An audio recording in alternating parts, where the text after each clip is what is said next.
Have you ever looked at others and thought, wow, I wish I could be like that? But I'm an introvert. I can't. This week's guest used to feel just like that. Amardeep Singh, otherwise known as Magic Singh, is an amazing magician who performs in front of hundreds of people and at smaller events. But he's an introvert, and this week we're going to hear about his transformation.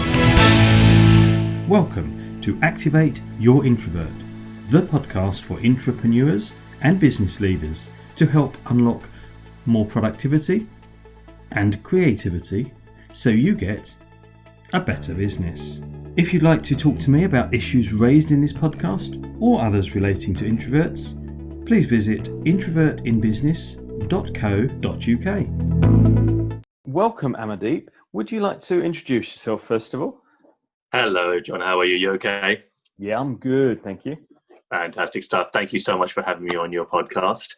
Really looking forward to this. And I think it's ideal I get to speak about the whole introvert side of things because I was very much an introvert in the early days of prior to my career. And I could probably still say that there's that element of introvert in me still until this present day. Tell me a little bit more about that feeling of introverted. All I remember from before the whole magic started, I was very much a shy kid. So I would be very scared, not very scared, I'd be very nervous to talk amongst groups or stand up in class and talk about whatever it may be. But what I did realize that when I had something exciting, something personal, something I felt confident about talking, all of a sudden that kind of element of introvertness would disappear and I could all of a sudden just explain as much as I could in detail about a particular toy I got for Christmas, for example, in much detail and with excitement as well. And then all of a sudden that shyness had just completely disappeared and all of a sudden I had the attention of the classroom, for example. So, yeah, but then when it came to reading something out of a book, that's, oh my God, my reading's not so great and am I going to be able to do this? A lot of people kind of start talking about shy and introverted in one thing, and lots of people naturally, if you are introverted, I can see why lots of people would also end up as shy, and obviously that's where you were. Both at school and as you grew older, you still felt kind of uncomfortable with groups of people from what you're saying. And then you learnt magic. How do you feel in groups now? Oh, wow. Looking back, I just see such a contrast as to how I am with people, individuals and large groups and massive audiences.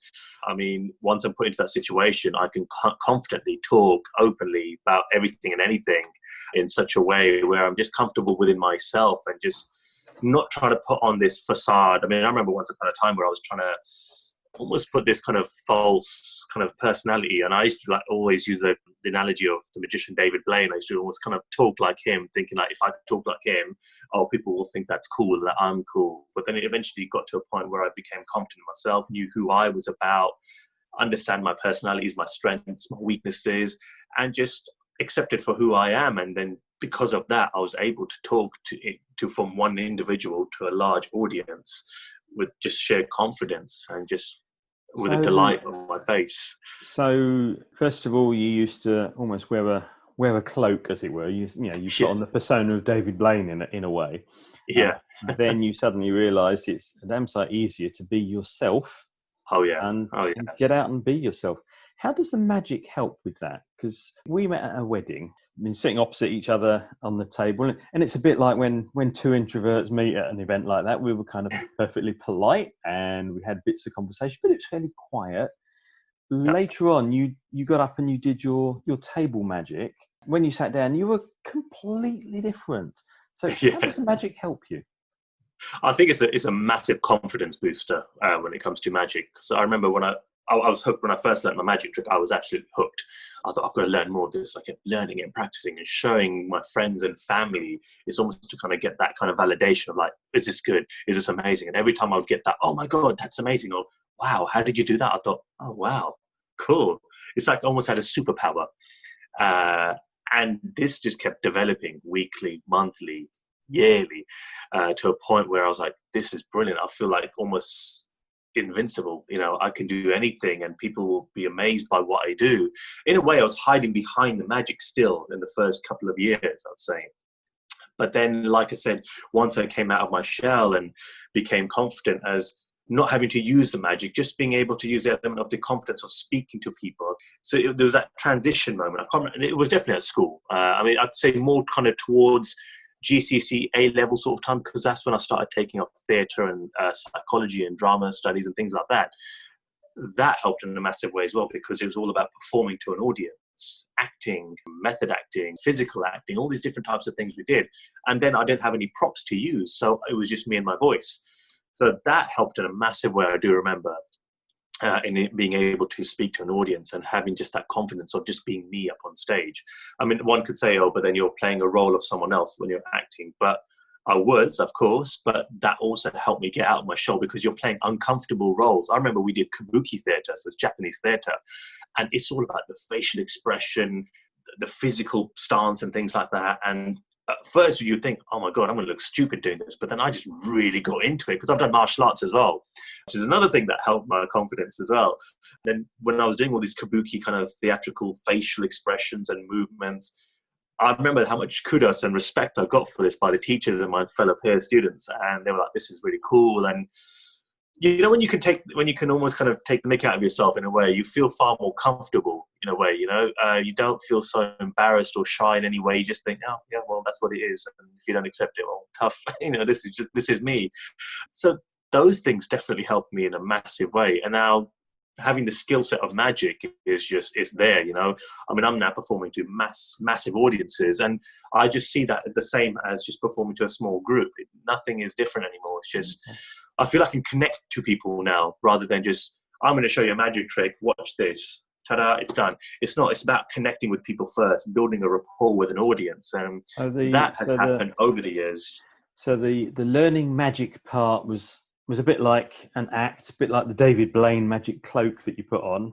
You learnt the act. Mask. That helped you to be more comfortable in groups, and as a result of that, you've also learned to be able to be you rather than even hiding behind the magic cloak. Oh yeah, big time. But the interesting thing is, so I'll just come back to that wedding, because this was quite an interesting one. Sure. When we were first talking, you were like a normal introvert. Yeah. Absolutely polite, absolutely socializing wonderfully, and the pair of us had great conversation. But afterwards, you just kind of blossomed, as it were, in the conversation. Because when you did sit down, you looked a lot more, I don't know, just glowing and perhaps, I'm not sure whether that's you in your head or whether that's me and the couple of people on my side of the table, how we looked at you, which is quite interesting. I think it may be the confidence thing, or it's more of the excitement I get because I've been doing it for almost 24 years now, magic. And until this day, 24 years later, I still love it the way I did when I first started. It still excites me when I learn a new trick, or when I'm about to share something new I've been working on, or showing magic to a group of people that I've never met before. I really get excited. I can't wait. It's to the point where I can't wait to amaze you and put that smile on your face. And I think that's what you must have experienced of, you guys are going to love this. Check this out. Are you ready for this? And then boom, I get into it. And that's my excitement, like oozing out of my face, my hands. So if I took from that a tip for an introvert, it's know what really excites you, because if you can share some of that with the people you're conversing with, you can come across much more powerfully. Definitely, I agree. Definitely. Okay. We've only got a minute or two left. If you were perhaps you were sitting down somewhere and they said, I'm an introvert, could you offer me a couple of tips to make my life easier? Sure. What would you say to them? First thing I would say, I mean, based on my experience from being an introvert to where I am now, is be comfortable in who you are as a person. Understand your strengths, understand your weaknesses. Once you know that, no one can say anything to you, no matter what you look like, what you sound like, what you do for a living, how much you earn. All that stuff is completely irrelevant. As long as you are happy inside here in your mindset, I feel you can be who you want, how you want in front of anybody, and no one will say anything, because you are unique as an individual and no one can take that away from you. Any other tips you'd offer other than learning magic, of course? other than learning magic is just don't be afraid to say what you got in your mind. Honestly, if you feel something, you hear that classic saying, "Oh, no question is a stupid question," and it's true. I mean, I still say today, if I feel like it's a stupid question, I'll say, "Oh, this might be a stupid question," but blah blah blah blah blah. At the end of the day, you're just educating yourself, and then you're curious about certain things. So if you feel uncomfortable saying something, just say it. No, it doesn't matter. It does not matter how you feel or what you think. If Right. someone has a certain issue about you, that's their problem. At the end of the day, I think that's you a just have to be yeah. comfortable with, just be comfortable within yourself and just be yourself, honestly. And that will just unleash a natural form of confidence, no matter what. You don't have to have an additional skill set. It's just about being happy in there and just comfortable with yourself. And I think that's really, really important, because lots of introverts worry about what they're going to say and how it will be perceived. But actually, what you're saying is be yourself. If you're comfortable with yourself, it almost stops people from being able to knock you anyway, because you know your strengths and your weaknesses. Exactly. How can people get back in touch with you, Amardeep?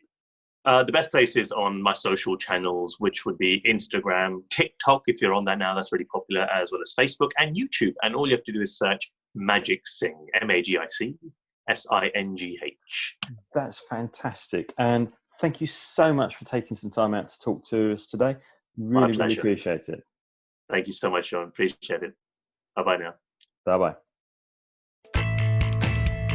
Thank you for listening to Activate Your Introvert, and I hope you've enjoyed this week's episode. I'd love to see your reviews on the iTunes store. Thank you once again, and catch up with you next week.